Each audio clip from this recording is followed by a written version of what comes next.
ರಾಜ್ಯ ಸರ್ಕಾರದ ಧೋರಣೆಗಳ ವಿರುದ್ಧ ನಾವು ಒಂದಾಗಿ ಹೋರಾಟ ಮಾಡ್ತೀವಿ ಅಂತ ಜೆಡಿಎಲ್ಪಿ ನಾಯಕ ಸುರೇಶ್ ಬಾಬು ಹೇಳಿಕೆ ಕೊಟ್ಟಿದ್ದಾರೆ. ರಾಜ್ಯಪಾಲರ ಅಧಿಕಾರ ಮೊಟಕುಗೊಳಿಸ್ತಾ ಇದ್ದಾರೆ. ಇದರ ವಿರುದ್ಧ ನಾವು ಹಾಗೂ ಬಿಜೆಪಿ ನಾಯಕರೆಲ್ಲರೂ ಒಟ್ಟುಗೂಡಿ ಹೋರಾಟ ಮಾಡ್ತೀವಿ.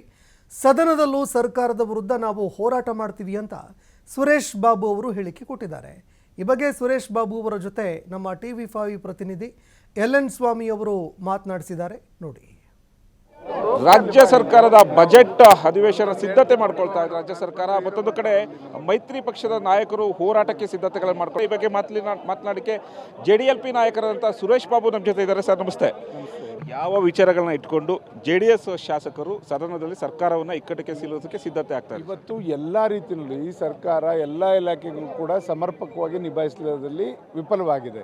ಒಂದು ಈ ಭಾಗ್ಯಗಳು ಕೊಡೋದ್ರಲ್ಲೂ ಕೂಡ ಭಾಗ್ಯಗಳನ್ನ ಸರಿಯಾದ ವೇಳೆಗೆ ಸರಿಯಾಗಿ ಇವ್ರು ಕೊಡ್ತಾ ಇಲ್ಲ. ಇವ್ರ ಮನೆ ದುಡ್ಡಲ್ಲ, ಇದು ಸರ್ಕಾರದ ಎಕ್ಸ್ಚೇಕರ್ ಹಣ. ಇದನ್ನು ಒಂದು ನಿಗದಿ ಮಾಡಬೇಕು. ನಾವು ಖಂಡಿಸ್ತಕ್ಕಂಥದ್ದಿದೆ. ಯಾರಿಗೆ ಕೊಡಲಿ, ಈಗ ಸರ್ಕಾರ ಮಾಡಿರ್ತಕ್ಕಂಥ ಕೆಲಸ ಇವತ್ತು ತಿಂಗಳಲ್ಲಿ ಇಷ್ಟನೇ ತಾರೀಕು ಒಳಗಡೆ ನಾವು ಈ ಹಣವನ್ನು ಕೊಡ್ತೇವೆ ಅಂತ ಇವ್ರು ಏನು ಮಾಡ್ತಾ ಇದ್ದಾರೆ?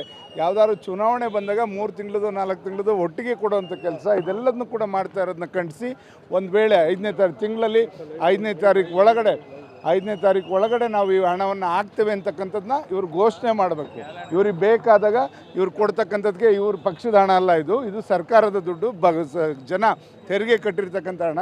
ಇದನ್ನು ಖಂಡಿಸ್ತೇವೆ. ಮತ್ತು ಈ ಭಾಗ್ಯಗಳ ಮುಖಾಂತರ ಇವತ್ತು ನಾವು ನೋಡಿದ್ವಿ, ಮೊನ್ನೆ ತುಮಕೂರಲ್ಲೂ ಕೂಡ ನಾವು ನೋಡಿದಾಗ ಏನು ಯುವ ಜನತೆಗೆ ಕೊಡ್ತಕ್ಕಂಥ ಹಣನ ಯುವಕರು ತೊಗೊಳಕ್ಕೆ ತಯಾರಿಲ್ಲ. ರಿಜಿಸ್ಟ್ರೇ ಆಗಿಲ್ಲ ಯುವಕರು, ಇವ್ರ ಮೇಲೆ ನಂಬಿಕೆ ಇಲ್ಲ. ಯುವಕರು ಕೇಳ್ತಾ ಇರೋದು ಇವ್ರನ್ನ ದುಡ್ಡಲ್ಲ, ಅವ್ರಿಗೆ ಬೇಕಾಗಿರ್ತಕ್ಕಂಥದ್ದು ಅವ್ರ ಜೀವನ ಮಾಡಲಿಕ್ಕೆ ಅವ್ರಿಗೊಂದು ಉದ್ಯೋಗ ಕೊಡಿ ಅಂತ ಕೇಳ್ತಾರೆ. ಅದನ್ನು ಅರ್ಥ ಆ ಥರ ನೀವು ಸ್ಪಂದಿಸಬೇಕೇ ವಿನಃ ಸರ್ಕಾರ ಇವರು ಇವತ್ತು ಬರೀ ದುಡ್ಡಲ್ಲೇ ಎಲ್ಲರನ್ನೂ ಕೂಡ ಅಳೆಯೋಕ್ಕೆ ಹೋದರೆ ಇದು ಆಗಲ್ಲ ಅಂತಕ್ಕಂಥದ್ದನ್ನ ಹೇಳಲಿಕ್ಕೆ ಬಯಸ್ತೇನೆ. ಇದಿಷ್ಟು JDLP ನಾಯಕರಾದಂಥ ಸುರೇಶ್ ಬಾಬು ಅವರ ಮಾತಾಗಿತ್ತು. ಅಂದರೆ ಸರ್ಕಾರದ ಒಳಗೂ ನಾವು ಸದನದ ಒಳಗೂ ನಾವು ಸರ್ಕಾರದ ವಿರುದ್ಧ ಹೋರಾಟ ಮಾಡ್ತೀವಿ, ಗ್ಯಾರಂಟಿ ಹೆಸರುಗಳು ಹೇಳ್ಕೊಂಡು ಸರ್ಕಾರ ಜನರಿಗೆ ಮೋಸ ಮಾಡ್ತಾ ಇದೆ ಅನ್ನೋದು ಕೂಡ ಸುರೇಶ್ ಬಾಬು ಅವರ ಆರೋಪವಾಗಿರುವಂಥದ್ದು. ಕ್ಯಾಮ್ರಾ ಪರ್ಸನ್ ರಾಮಕೃಷ್ಣ ಜೊತೆ ಎಲ್.ಎನ್. ಸ್ವಾಮಿ, TV5 ಬೆಂಗಳೂರು.